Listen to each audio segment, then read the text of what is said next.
Bonjour, bonjour, chers amis, chers frères et sœurs.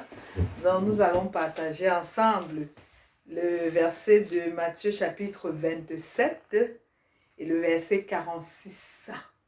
Matthieu 27, verset 46, où il est écrit alors Jésus cria d'une voix forte, Élie, Élie, lama sabachthani, mon Dieu, pourquoi m'as-tu abandonné? Donc, est-ce que Dieu avait abandonné son fils? Je dirais d'emblée non, Dieu n'a pas abandonné son fils, mais Jésus a pris sur lui la souffrance de l'humanité. Jésus est devenu souffrance. Jésus est devenu le péché pour te sauver, cher ami, pour me sauver. Jésus a décidé de sauver la race humaine parce que la race humaine avait péché et il fallait absolument que Dieu lui-même vienne donner sa vie, que Dieu lui-même puisse venir mourir pour sauver l'humanité. C'est pourquoi vers la 9e heure, les ténèbres s'élevaient au-dessus des assistants sans cesser d'envelopper le Sauveur, symbole de l'agonie et de l'horreur qui pesait sur son cœur. Aucun œil ne pouvait percer l'obscurité qui enveloppait la croix et moins encore celle qui entourait l'âme souffrance du Christ. De furieux éclairs flambaient autour de lui. Alors Jésus cria d'une voix forte, Élie, Élie, lama sabachthani. Mon Dieu, pourquoi m'as-tu abandonné? Voyant la fureur des éléments déchaînés contre le Sauveur, quelques voix s'écrièrent, la vengeance du ciel l'atteint. La foudre de la colère divine est lancée contre lui parce qu'il a prétendu être le Fils de Dieu. Plusieurs de ceux qui avaient cru en lui perdirent tout espoir en entendant son cri désespéré. Si Dieu avait abandonné Jésus, en qui ses disciples pouvaient-ils se confier? Quand les ténèbres qui oppressaient l'esprit de Christ se furent retirées, il fut ressaisi par le sentiment, de ses souffrances physiques. Et il dit, j'ai soif. Un soldat romain ému de pitié à la vue de ses lèvres desséchées, prit une éponge qu'il plaça au bout d'une tige d'hysope et l'ayant trempée dans du vinaigre, il la tendit à Jésus. Mais les prêtres se moquaient de son agonie. Ils avaient éprouvé une véritable terreur lorsque les ténèbres avaient recouvert la terre. Maintenant que leur frayeur était dissipée, ils se reprenaient à craindre que Jésus leur échappât. Ils se méprirent sur le sens de ses paroles, Élie, Élie, lama sabachthani, et il dit avec dédain, il appelle Élie. Négligeant cette dernière occasion de soulager ses souffrances, ils ajoutaient, laisse, voyons si Élie viendra le sauver. Le Fils immaculé de Dieu était là suspendu à la croix, les chairs lacérées de coups, ses mains qui étaient si souvent étendues pour bénir étaient clouées au bois. Ses pieds toujours infatigables au service de l'amour étaient étaient meurtris par une couronne d'épines. Ses lèvres tremblantes laissaient échapper un cri de douleur. Tout ce qu'il a souffert, les gouttes de sang ont coulé de sa tête, de ses mains, de ses pieds. L'agonie qui a secoué son corps d'angoisse inexprimable qui a rempli son âme quand le Père qui a dérobé son visage, tout parle à chaque enfant de l'humanité. C'est pour toi que le Fils de Dieu consent à porter ce fardeau de culpabilité, cher ami.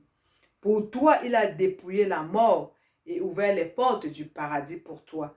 Celui qui a calmé les flots irrités et marché sur les vagues écumantes, qui faisait trembler les démons et fuir la maladie, qui ouvrait les yeux des aveugles et rendait la vie aux morts, s'offre sur la croix en sacrifice par amour pour toi. Il a porté le péché, il a subi la colère de la justice divine pour toi. Il a été traité comme le péché même. Les assistants rendaient en silence la fin de cette scène redoutable. Le soleil brillait, mais la croix restait enveloppée de ténèbres. Les prêtres et les chefs regardaient dans la direction de Jérusalem. Voici qu'une nuée épaisse s'étendait sur la ville et sur les plaines de la Judée. Le soleil de justice, la lumière du monde, retirait ses rayons à la ville de Jérusalem, autrefois privilégiée. Les terribles éclairs de la colère de Dieu étaient dirigés contre la cité vouée à la ruine. Donc voilà, chers amis, chers frères et sœurs, la façon dont notre Seigneur et Sauveur Jésus-Christ a donné sa vie pour nous sauver, pour te sauver, cher ami. Il a versé son sang pour toi. Il s'est donné lui-même. Il a accepté de souffrir, de devenir péché, parce que Jésus est devenu péché pour sauver la race humaine. Donc nous devons prendre conscience de cette situation, chers amis, chers frères et sœurs. Nous devons prendre conscience que Jésus a souffert pour nous donner l'opportunité d'être sauvés. So, dear sweetheart, our Lord, our God, Jesus Christ suffered for you and for me. He was crucified. He was the crucified God. We are going to share about the crucified God tonight. Dear sweetie, dear sweetheart, death by crucifixion was one of the highest punishments the Romans mete out to anyone. It was considered the worst way to die, you know. Thus, how horrific for anyone to be killed that way, in particular the Son of God, you know, Jesus. We must always remember came in human flesh like our flesh, between the beatings, the scourgings, the nails hammered into his hand and feet, and the harrowing weight of his own body, tearing at the wounds, you know. The physical pain must have been unbearable.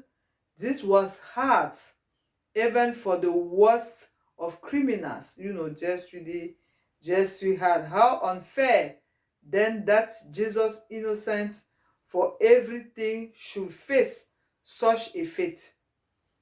Yet, as we know, Christ's physical sufferings were mild in contrast to what really was happening. This was more than just the killings of an innocent man, you know. Okay, when we read in Matthew chapter 27, verse 46, it is written in New King James Version, and about the ninth hour, Jesus cried out with a loud voice, saying, Eli, Eli, lama sabachthani. That is, my God, why have you forsaken me? Do you think that God forsake his son, his own son? Dear sweetie, dear sweetheart, Jesus suffered for our sins.